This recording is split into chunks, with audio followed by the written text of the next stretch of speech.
አቤላ ማርቲን የደበቅሽኝ ነገር አለ። ያንን የደበቅሽኝን ነገር ከነገርሽኝ ድጋሜ አብረን መሆን እንችላለን፣ እንደ ድሮ አብረን መቀጠል እንችላለን ብለዋታል።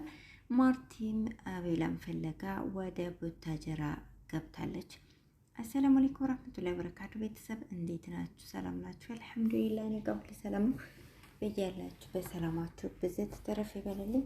እንግዲህ የቤተሰብ ማርቲና አቤላም ልክ እንደ አብርሽ ያው እያደረጋቸው ነው ማለት ነው።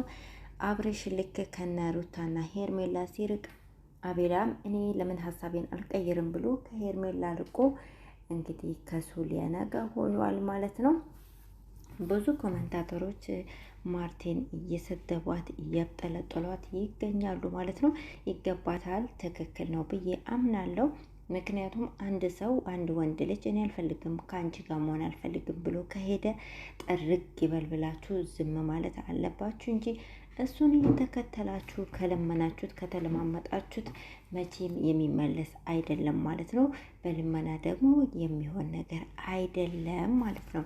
እንግዲህ እንደምታዩት ነው አብርሽ ሄርሜላና ሩታ በአንዳንድ በኩል እሱን እየተከተሉ ዛሬ አንዷ እኔ ጋ ሁን አንዷም እኔ ጋ እንሁን ታረቅ እያሉት እንደዛ ሲያጨናንቁት ጭራሹን ይባስ ብሎ ሶስተኛ ሴት ይዞ መጣ ማለት ነው። እና ሳስበው አቤልም ልክ እንደ አብርሽ ሶስተኛ ሴት ይዞ መምጣቱ አንድ ቀን የማይቀር ነው ማለት ነው። እና እሱ አልፈልግም በቃ ብሎ ካለ አልፈልግም ነው በቃ ከላስ አንቺም ማቆም አለብሽ፣ ወደ ራስሽ መመለስ አለብሽ። የምን ልምምጥ ነው? ድስት ግጣም ሆነ አያጣም ነው የሚባለው አይደል? ቤጤሽን አታጪም ማለት ነው። ለማንኛውም አቤላ ደግሞ ተብዬው አብርሽን አይቶ ነው ሀሳቡን የቀየረው እንጂ ምንም አይነት ምክንያት አለው ብዬ አላስብም። ምን አላት? የደበቅሽኝ ምስጢር አለ፣ ያንን ምስጢር ከነገርሽኝ እንታረቃለን፣ አብረን እንሆናለን አለ። የደበቀችው ምስጢር ግን ምን እንደሆነ አያውቅም። እሷ የደበቀችኝ ምስጢር አለ ብሎ ካሰበ እንግዲህ ያውቃል ማለት ነው። የሆነ ነገር እንዳለ ካወቀ የግድ እሷ እንድትነግረው መጠየቅ አይጠበቅበትም። ካወቀ ኦልሬዲ አውቋል ማለት ነው። እና ምስጢሩን ከነገርሽኝ ወደ ነበረበት እንመለሳለን፣ አብረን መኖር እንችላለን ምናምን እያላት ነበረ። እሷ ደግሞ በፍጹም እኔ የደበኩት ነገር የለም፣ በአንዴ ከኔ ጋር ተቀይረ የከበትን ምክንያት ማወቅ እፈልጋለሁ ብላ ጠይቀዋለች። እሱ ደግሞ ከኔ የደበቅሽው ነገር አለ ብሎ ይጠይቃታል። ቆይ ምንድን ናችሁ እናንተ? ምንድን ነው? ምንና ምን ናችሁ ሲጀመር ማለት ነው? እኔ እውነት ግራ ያጋባሉ የሆነ ሰዓት ላይ ማለት ነው። እንዴ እሱ እንግዲህ ምክንያት ፈልጎ ነው የሄደው። በቃ ምክንያት ፈልጎ ነው የሄደው ማለት ከአንቺ መለየት ፈልጎ ነው ምክንያት ፈልጎ የሄደው። አንቺ ምንም የናህል ምንድን ነው ምክንያትህ ብለሽ አትጠይቂው። አንዳንዴ ሰው አብሮሽ መኖር ሳይፈልግ ሲቀር በቃ ያልሆነ ምክንያት ተናግሮ እኮ ነው የሚሄደው። ዘው ብሎ እኮ ሰው አይሄድም። ወንድም ይሆን ሴት መለያየት ከፈለጉ የሆነ ምክንያት የሚናገሩት ትንሹንም ነገር አክብደው አግንነው ወይ ደግሞ በቃ ያልተፈጠረውን በቃ እንዲህ አደረግሽ ብሎ መንገድ በቃ ያኔ መውጫ ማምለጫ ማለት ነው ምክንያት ይፈጥራሉ። ስለዚህ እሱ ምንም አይነት ጥፋት ካላጠፋሽ ምንም አይደብቅሽም ምስጢር ከሌለ እሱ ከአንቺ ጋር መኖር ስለማይፈልግ ነው ምክንያት የፈለገው እንጂ ስለማይፈልግሽ ነው በቃ። ስለዚህ እሱ ካልፈለገሽ ደግሞ አንቺን ወደ ራስሽ ወደ ህይወትሽ ተመልሰሽ በቃ ወይ በቃ ራስሽን እንትን በይ፣ ወደ ራስሽ ተመለሽ ማለት ነው።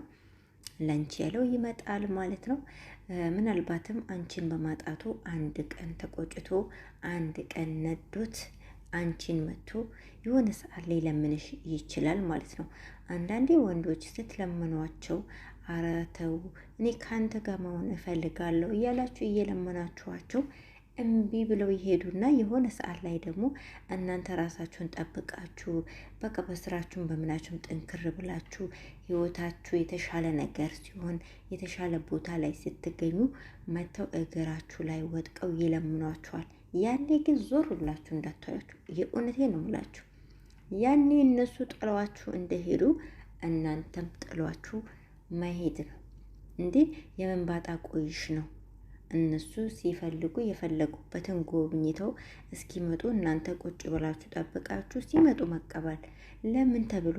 ይሄ በጣም የሚደብር ነገር ነውና ለማንኛውም ማርትዬ አንቺም ወደ ራስሽ ተመለሺ፣ ወደ ቀልብሽ ተመለሺ። በቃ እሱ ምክንያት ፈልጎ ነው የሄደው። ይመችህ በይው፣ መንገዱን ጨርቅ ያደርግልህ ብለሽ ተይው። የሆነ ሰዓት ላይ ሲቆጨው ከአንቺ በመለየቱ ይቆጨዋል። እኔ ሳያሳያት ያቺ ልጅ ቅልቅል ያለች ቀልቃላ ልጅ ናት እና ሁለቱም አንድ ላይ በፍጹም የማይሄዱ ሰዎች ናቸው። ሶሊያናና ማነው አቤላ በፍጹም የማይገናኙ ሰዎች ናቸው።